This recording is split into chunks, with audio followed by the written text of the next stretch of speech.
guys, Rain here, and welcome to Missing. Basically, this game is about me trying to find out what happened to my missing friend. And if you would like to try the game out for yourself, I'll have it linked below. It's on itch.io, and yeah, let's just get started. Oh, me. Why I sound like that? Okay. What are you laughing at? I added your Polaroid to my notebook. Ugh.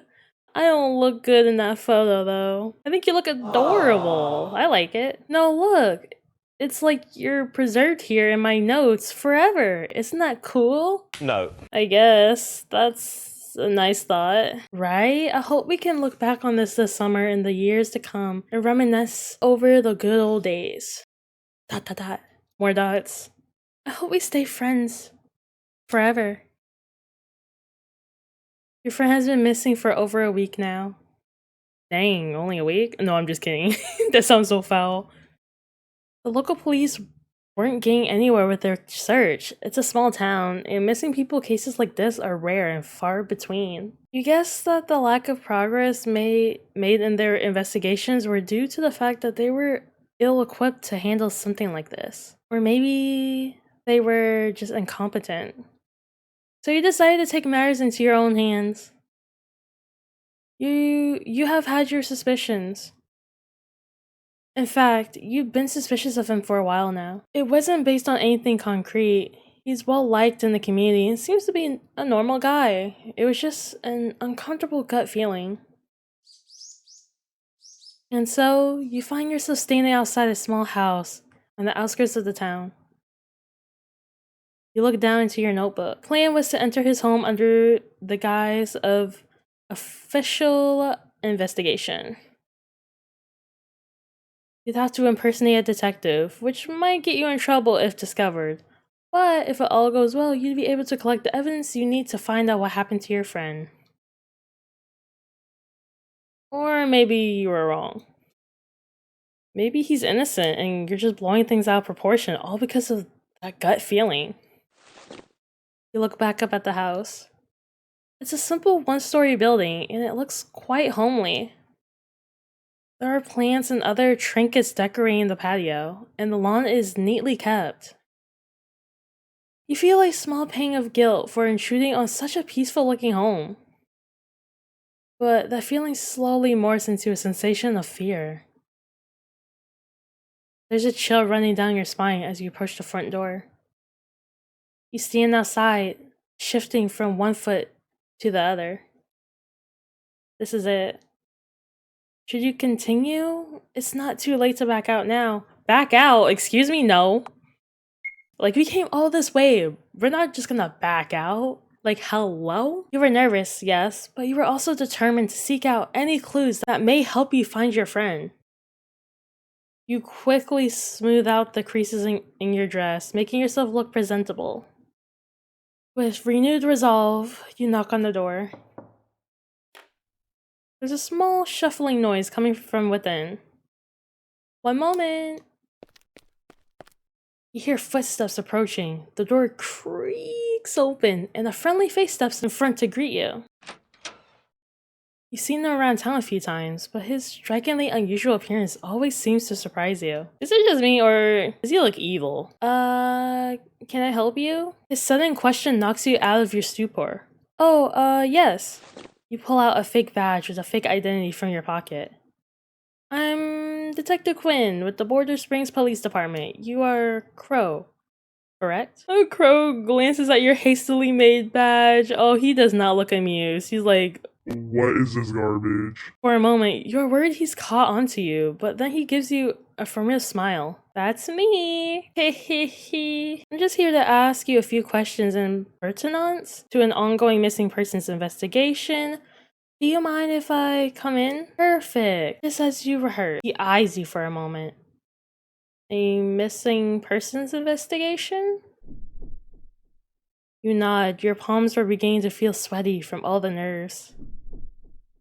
He stares at you thoughtfully for a moment. Then he smiles again.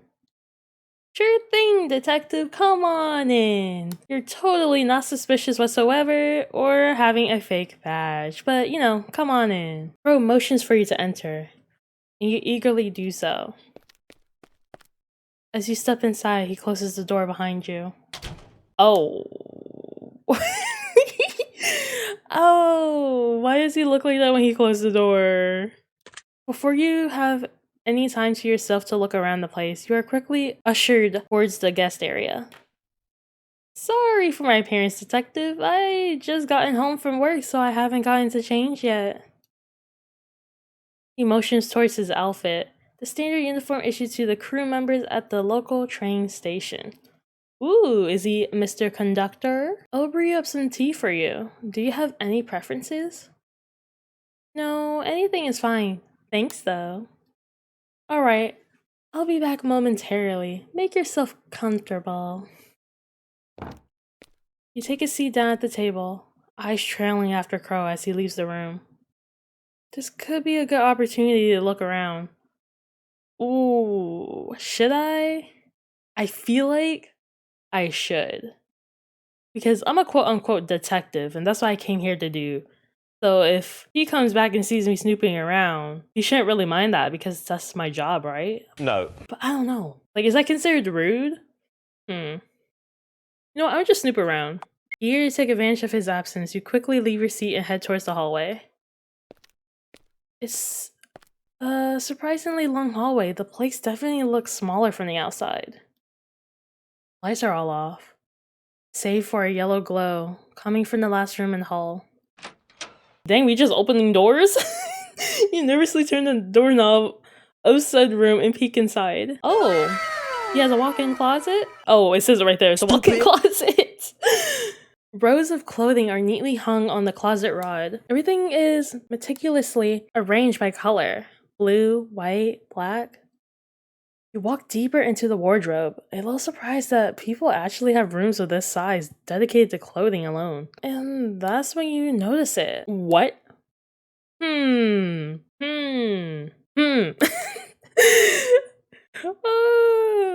So, on the table full of gloves, a bloodstained pair lay out in the open.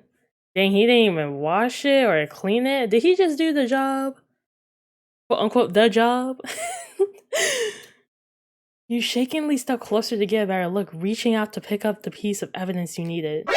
Oh my gosh. Oh no. I came to grab a new pair of gloves, but I didn't expect you to have beat me to it. This is bad, this is bad, this is bad. You nearly jump out of your skin at the sudden noise. Sheepishly, you turn to face Cro, who was leaning against the doorway. Ah! No. Upon your repositioning, he notices the specific article of clothing you were trying to grab. Ah, that. He smiles. I was field dressing a rabbit the other day. Don't worry. I've got a license. It was understandable. Many residents of Border Springs participated in the hunting of wild game during this season. But despite that, you still felt chills going down your spine. Now, I'm a little uncomfortable with a young lady such as yourself going through my clothes. How about we call it a day here? I do have some matters to attend to.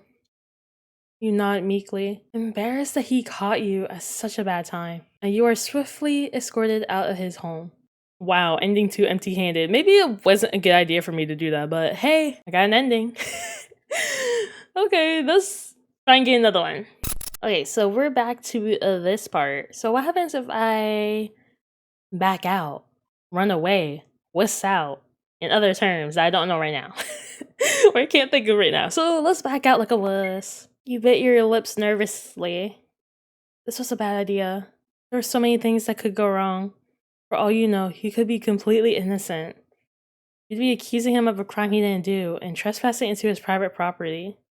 On top of that, you'd definitely get into some legal trouble if you were found impersonating an authority figure. Head hanging low, you step back from the door. For a moment, your friend's smiling face flashes in your head. Take one last look at the house, and then you leave. Oh, that is exactly what my character was. A coward. Okay, so now we are back in this option where we either wait or snoop around. This time we are going to wait because we know what happened when we snooped around. We got caught in the act. You decide to play it safe and wait for a while reviewing old notes. You pull out your notebook and pen from inside your pockets and flip through the pages. Ah, there he is. Bro. You can't find much information on him. You weren't even able to find his last name. He has virtually no social media presence, nor any close friends who do. He seems to be the easygoing type, but keeps to himself most of the time. You rub at your eyes in frustration. You spent the last week tailing him in secret, but that was the extent of what you found. He lives such a painfully normal and boring life that you almost felt bad for the guy. But despite all that, your instincts were telling you that he was dangerous. And that's why you're here now. Your train of thought is broken as you hear the sound of running water going off in the kitchen. Check out the house, No, we're not gonna check out the house. Wait, hold up. Is checking out the house, does that mean I'm going in that room again? Or is this something different? Okay, let's just stay in our seat like we were doing before. Unable to muster up the courage to leave your seat, you stay put in your spot, fingers nervously tapping the edge of the table. The whistling of the kettle goes off in the kitchen, and you can hear the clatter of cups and utensils as Cro prepares the tea. After a few more minutes, he returns with a silver tray in hand. He gently sits down in a piping hot cup in front of you. Sugar? I'll pass. Did he put something in the tea? I would not trust this man. He sits down across from you. He doesn't touch his tea. So, what did you come to me for? Like, does that look like someone you can trust? Because to me, he seems a little sus. Ask him out. Man, I'm dead. What? Wait, ask him out on the job? What the heck? Okay, that's weird. Let's question him. You try to keep up your facade as a detective, asking him questions about his relationships, his personal life, and his schedule and alibi. Of course, you weren't able to pick up on any inconsistencies, and your line of questioning was inefficient and lacked substance. This back and forth goes on for half an hour before you decide to finally cut your losses and leave. You rise from your seat, tucking away your notebook and pen back into your pocket. Will that be all, Detective Quinn? You sigh and give him a small nod, making your way towards the front door. Cro trails behind you, seeing you out. There is a feeling of defeat from not having gotten anything worthwhile out of this whole encounter, but you thank him for his time anyway. Glad to have been of help, Detective. You give a half-hearted nod as you walk across his front lawn. If you ever need more assistance with that investigation of yours, do feel free to come by for tea again sometime. Petunia Flores. Ooh. What? How does he know? You stumble mid-step. You never told him your real name. She freaking snapped her neck like, what did you say? You turn back to face him, but he was already gone. Ending 3, playing detective. Oh my gosh. Okay. Well, that just happened. Okay, so now we are checking out the house. Now that it sounded like he was preoccupied with whatever was going on in the kitchen, you decided to take this time to explore the rest of the house. You quietly leave your seat, scurrying over to a dark hallway. The lights are all off, so you had quite a bit of trouble navigating from room to room.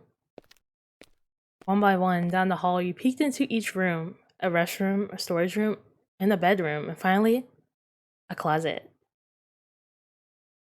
You sigh, rubbing tiredly at your eyes. It was difficult to see anything in these conditions. As you are about to leave the closet, you slip briefly on the rug. Shoot! You quickly move to readjust the displaced floor covering, but notice something peculiar as you do. A trap door, hidden underneath? That's a little weird. You already know something's about to go down. You feel your heartbeat quicken. Cautiously, you lift up the heavy door and peer inside. Complete darkness. You take a step down. Creak! And then another. More creak! My voice freaking cracking. Until you reach the end. By now, your eyes have adjusted to the dim setting. There's a strange smell down here. You cover your mouth to mask the odor, but it permeates through the air regardless. And then you see it. Oh, he's a little obsessive. A wall strewn with pictures of them. Your missing friend. Red ink is scribbled all over every photograph. Proclamations of love towards them and threats of violence towards anyone else who dared to interfere. You back up a little at the sight. Freak! Oh no, is he coming down or is that me? Oh my gosh, I hope that was me. You froze. Oh, answer my question! Oh, we are screwed, guys. We are going to die alone down here. It came from behind. Okay, before I read any more, I also realized at the top, like I'm staring at the pictures, and the one at the top, like at the very top, is that me? Or is that like her other friends? Ah, now you've done it. Ooh, I was going to let you go, you know. Detective Quinn. Or should I say Petunia Flores? I thought that humoring you in your little game of detective might satisfy that troublesome sixth sense of yours. But I can't believe you managed to sniff this place out. A shame, really. A shame. Out of all the inconveniences in my way, you were still tolerable to some extent. He pulls out a needle. There's a murky substance inside. Oh my gosh, this looks so freaking scary, y'all. I do hope you don't take this personally. I was going to let you go. Really. Promise. I mean, we know from the other endings, hello? But now we're screwed. But the circumstances have changed. And well, I can't have you getting in the way of my love. Ending 5, missing. Have you seen this girl? Okay, coolios. I think that'll be it from me. Hopefully I got all the endings. Honestly, I don't know because I wasn't keeping track like an idiot. So, hi guys. This is Editor Rain here from the future. And honestly, when I was editing, I realized that something was missing. And then I came back to realize that this was missing. Ask him out. So yeah, you guys remember this option, the ask him out option? And when I said, ask him out on the job, what the heck? Okay, that's weird. Yeah, I apparently forgot to go through that option, and that was, I think, the last ending that I needed. And I thought I got all the endings, but like I said before, your girl wasn't keeping track, so yeah. Anyway, since we are here, ask him out and see what happens. Are you serious? No, yes.